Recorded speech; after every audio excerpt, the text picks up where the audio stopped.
Hey everybody, Kirkwulf here. I have some exciting news if anyone would be interested. So as it turns out, I have been cast in an upcoming show in February 2020, happening right here in the city of Philadelphia. I do have some details. There may be tickets available, there may not, but I just wanted to go ahead and make a quick announcement since this is going to be taking up a good portion of my time for the next couple of months. So with the theater company that I had been working with previously, for over the past couple of years, we had done shows in the Philadelphia Fringe Festival, which is, a festival for many different shows of like all these different companies and artists, and most of which are of the more like peculiar. And with being in the Philadelphia Fringe for so many years, we are working on a new show. Now, there's no guarantee that it's going to be in the Philadelphia Fringe as of yet. We are still waiting on that, and the current show going up in 2020 is essentially a workshop to see what we can do and see how it goes together, and we'll have some test audiences as well. So for previous years, what I had done is I was in a series of shows about the wonderful, amazing works of Edgar Allan Poe.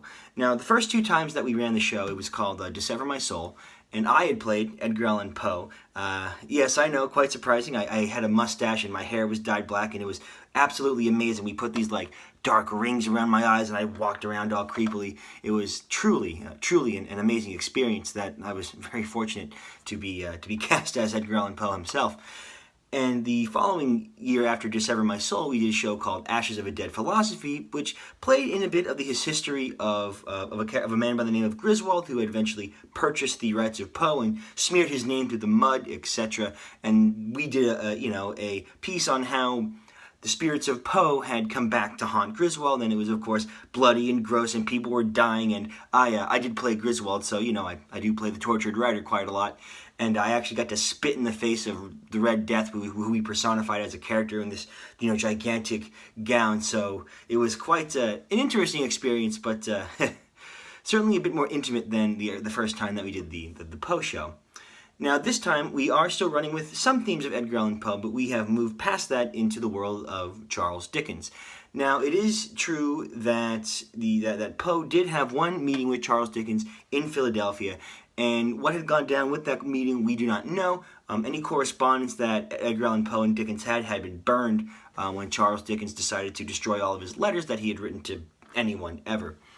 And so we are taking a twist in that the works of Edgar Allan Poe have started to bleed and infect the works of Charles Dickens, which at first does seem a bit strange that you would think that Poe would be bleeding into Charles Dickens because everyone thinks of A Christmas Carol. Oh, it's such a wonderful story.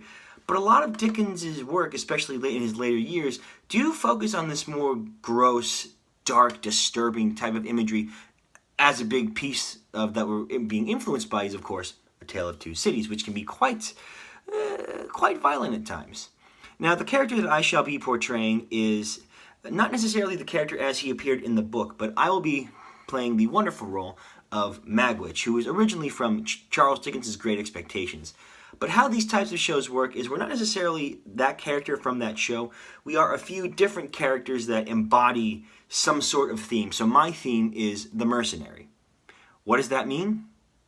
We don't know yet. Everything is still in its developmental stages, and we are working on it. We are having workshops every weekend to go ahead and get ready for this show. And I just wanted to say that, hey, I'm really excited. If I know that there are only two shows that we have towards in the beginning of February on a weekend. I don't know what the ticket availability is. These things are fairly small for their audiences, and we usually do sell out. But in the event that we do go ahead and we do have extra shows or something, I'd be more than happy to post a video saying, hey, here's your link. You can get tickets here. Let's, if you want to come see the show, come on. Because it's going to be a good time. Now, I will say this is not for children. This is by no means a show intended for children to be seen. So in the event that you do decide to come, please keep that in mind. I would say don't bring any young children and be prepared for, walking, standing. The type of theater that we are specializing in is immersive theater. So most people think of that as like a haunted house, but no, it's completely different. The immersive theater is storytelling with the audience being immersed in the play itself. So audiences take a part of the show themselves, whether they be, holding items, moving around, interacting with the characters as they appear for purposes. It's not like a haunted house where the goal is to scare you or to be like, ooh, booga booga, we got Mask of the Red Death, here's an axe coming down, oh my god. It's more about the storytelling and the audience being a part of it, but not having an effect on the outcome.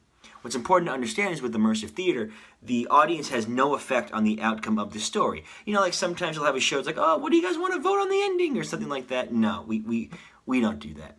And we've been doing this for a number of years now, so I am wonderfully excited to get back on stage after being off for so long.